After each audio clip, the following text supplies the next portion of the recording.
Bulldozer action के दौरान अपनी झोपड़ी से किताबें लेकर भागने वाली बच्ची के इस वीडियो ने सुप्रीम कोर्ट तक को झकझोर कर रख दिया। सोशल मीडिया पर वायरल होता ये वीडियो उत्तर प्रदेश के अंबेडकर नगर के जलालपुर इलाके का है। यहाँ अतिक्रमण विरोधी अभियान के दौरान झोपड़ियों पर बुलडोजर चलाया गया था। इस दौरान एक 8 साल की बच्ची झोपड़ी में रखी किताबों को अपने हाथ में उठाए भागती नजर आई। इस पर सुप्रीम कोर्ट की ओर से योगी सरकार पर सख्त नाराजगी जाहिर की गई। वहीं प्रयागराज विकास प्राधिकरण को सख्त चेतावनी देते हुए सुप्रीम कोर्ट ने फटकार लगाई है। कोर्ट ने राज्य सरकार को प्रयागराज में बुलडोजर कार्रवाई से जुड़े पीड़ितों को 10-10 लाख रुपए का मुआवजा देने के आदेश दिए हैं। इतना ही नहीं, इस वीडियो को देखते हुए सुप्रीम कोर्ट ने कहा कि इसने हमारी अंतरात्मा को झकझोर कर रख दिया। इस मामले में सुनवाई करते हुए जस्टिस अभय एस ओका और जस्टिस उज्जवल भुइयां की पीठ ने कहा, घरों को अनुचित तरीके से गिराया गया।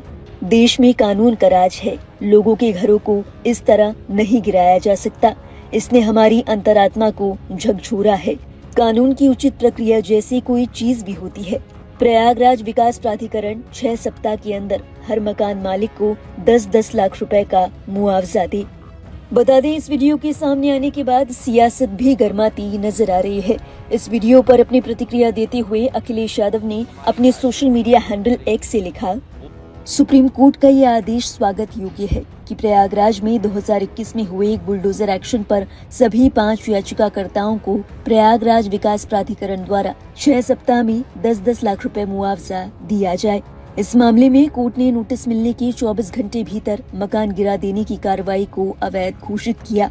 सच तो यह है कि घर केवल पैसे से नहीं बनता, न ही उसके टूटने का जख्म सिर्फ पैसों से भरा जा सकता है। परिवार वालों के लिए घर एक भावना का नाम है और उसके टूटने पर जो भावनाएं आहत होती है, उसका ना तो कोई मुआवजा दे सकता है, न ही कोई पूरी तरह पूर्ति कर सकता है। इसी कड़ी में सुप्रिया श्रीनेत ने भी बीजेपी पर इस वीडियो को लेकर तंज कसा। सुप्रिया श्रीनेत ने लिखा, निरंकुश सत्ता और बेरहम प्रशासन। जब उत्तर प्रदेश के अंबेडकर नगर में एक गरीब के घर पर बुलडोजर चला रहे थे, तब उसी ढहती हुई छत के नीचे एक बच्ची दिखी, अपनी किताबें और कलम को बचाती हुई। तुमने उस बच्ची के सिर पर से छत हटाकर आसमान की बुलंदियों को छूने के उसके निश्चय को और दृढ़ कर दिया। उसकी शिक्षा तुम्हारी सत्ता को ललकारेगी, ये याद रखना। केवल विपक्षी पार्टी ही नहीं बल्कि आम जनता ने भी इस वीडियो को लेकर तमाम तरह की प्रतिक्रियाएं दी। कुछ लोगों ने इस वीडियो पर अपनी नाराजगी जाहिर की। इसी कड़ी में एक यूजर ने लिखा, केंद्र सरकार खुद औरंगजेब बनी बैठी है और उसके सहयोगी अफजल खान। देश की जनता देख रही है कैसे आप किसी मासूम के सिर से छत छीन रहे हैं, लेकिन बेटी ने भी किताब उठाई और यही किताब उसका घर वापस दिलवाएगी एक दिन। बेटी को पता है शिक्षा कितनी जरूरी है। सरकार शिक्षित लोगों से डरती है। एक अन्य यूजर ने लिखा, हाथ में किताब रखने वाली लड़कियां हार नहीं सकती। उनकी उम्मीद और धैर्य से पिघल जाते हैं कितने ही बड़े बड़े पहाड़। ये इंसान के बनाए खिलौने उसके घर उजाड़ सकते हैं, लेकिन उसका आत्मविश्वास नहीं।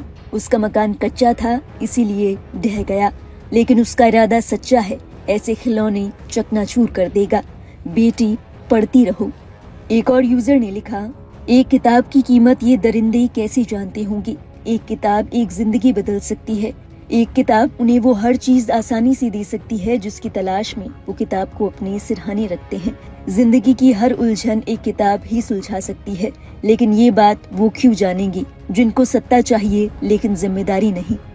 एक और यूजर ने लिखा, अगर ये बच्ची किसी नेता या उद्योगपति की बेटी होती तो क्या इसे अपनी किताबें बचाने के लिए मलबे के बीच भागना पड़ता? क्या तब भी बुलडोजर इसी बेरहमी से चलता? गरीब की झोपड़ी गिराने वाले याद रखें, हुकूमतें बदलती हैं, लेकिन अन्याय का हिसाब जरूर होता है। हालांकि कुछ ऐसे यूजर्स भी थे जिन्होंने बुलडोजर के इस एक्शन को सही करार दिया।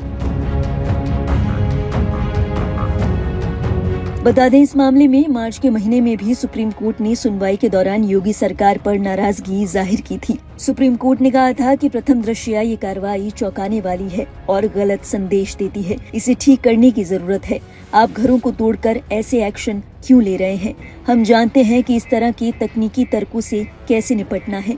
आखिरकार अनुच्छेद 21 और आश्रय के अधिकार जैसी कोई चीज होती है। हम आपके खर्च पर पुनर्निर्माण का आदेश देंगे। ऐसा करने का यही एकमात्र तरीका है। इस बात पर सरकार पक्ष की ओर से कहा गया था कि इन लोगों को नोटिस का जवाब देने के लिए उचित समय दिया गया था। हालांकि जस्टिस ओका इससे असहमत नजर आए। उन्होंने कहा कि नोटिस इस तरह क्यों चिपकाया गया, कुरियर से क्यों नहीं भेजा गया। कोई भी इस तरह नोटिस देगा और तोड़फोड़ करेगा, ये एक खराब उदाहरण है। बहरहाल बच्चे की इस वीडियो को लेकर आपके क्या विचार हैं, हमें जरूर बताएं कमेंट बॉक्स में। और देश और दुनिया से जुड़ी हर लेटेस्ट अपडेट के लिए सब्सक्राइब करें।